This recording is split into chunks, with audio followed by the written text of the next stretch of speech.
I've taught over 500,000 students online, which is crazy. But what I find crazier is the conversations that I have with them when they send me messages or emails. So I get about a dozen emails or DMs a week. And I'm expecting, how do I run a meta ads? How do I improve my email marketing? But those aren't the conversations that we're having.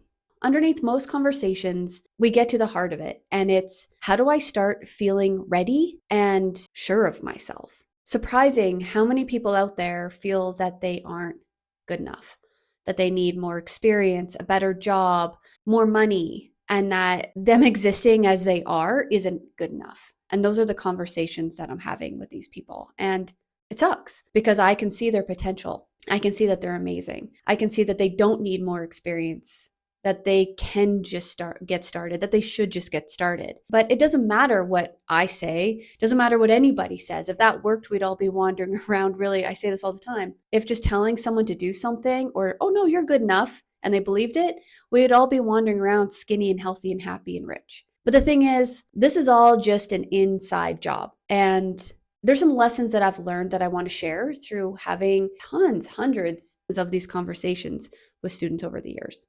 First, if you don't know me, I'm Meg. This is a brand new YouTube channel. I've started it just because I thought it would be really fun. And I find myself talking a lot about creativity and starting before you feel ready. That is definitely a theme in my life, and something that served me well is just starting stuff before I feel ready and seeing where it takes me. In my professional life, I teach digital marketing on LinkedIn Learning. That's where I've had the privilege to teach over 500,000 students. Now, I do get some questions about like how to run meta ads and email marketing and such, but once you kind of get down to the heart of it, we're having more of these kind of existential conversations, which has really surprised me, and I'm really honored that people would be okay opening up to me and sharing what's going on with them.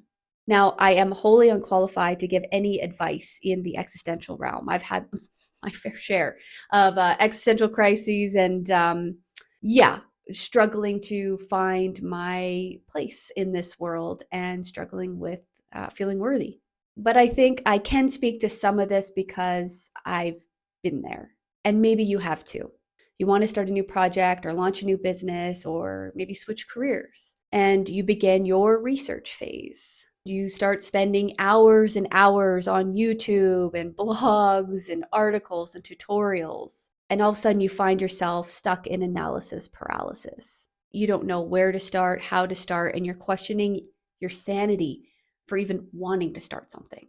But everywhere you look, people are doing it and doing it really well, making so much money and making it look so easy. And you're left feeling like, am I crazy for wanting to do this? Who am I to do this? Should I even do this? And really, what's the point? So then the next step is to seek out a mentor or the perfect course or the perfect mastermind or the perfect solution to your problem. Because surely someone out there has the answer, right? Someone has to have the answer to give you. Here's the thing, and this is why this is also difficult, is that there is no answer outside of you. It is all in here. No job, no amount of money, no career is ever going to fix those internal feelings of unworthiness or that you're not ready or you're not good enough. If inside you feel unworthy, no external thing is going to change that. Again, like I said, if it did, we'd all be rich, fit, and happy. So what we're putting on the outside, in fact, is an inside job. And with that, the only way is through. Maybe you've heard the Stoic philosophy saying the obstacle is the way. Without going too far into Stoic philosophy, the gist of it is the pain you feel, the uncertainty, the fear, that isn't a block, that is your path. And you are the only one that can walk that path. You're going to end up having to do it alone. And it's not because people don't care, it's just because you are the only one that can determine what is true for you. So stop seeking the perfect mentor, stop searching for the perfect course or the perfect mastermind, because they honestly don't exist. Instead, my suggestion is to start dreaming again. Write the book, make the art, start the business, book the trip. That dream, that thing that you want to do deep down that you're not sure about, that you're feeling like maybe you're not ready for, that is your gift. That was given to you and to you only.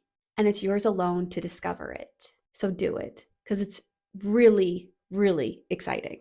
Do it messy, do it scared, do it misunderstood, because honestly, you're going to feel all those things and people aren't going to get you. They aren't going to get it. They're going to judge you. They're going to try to change you. They're going to be afraid for you, and that's okay. Do it anyway. Because no one's coming to hand you the answers, and no one can live your life but you. The one job you have on this planet is to be you, to walk your path, to dance your dance, to dream your dream. So stop waiting. This is your time to do it.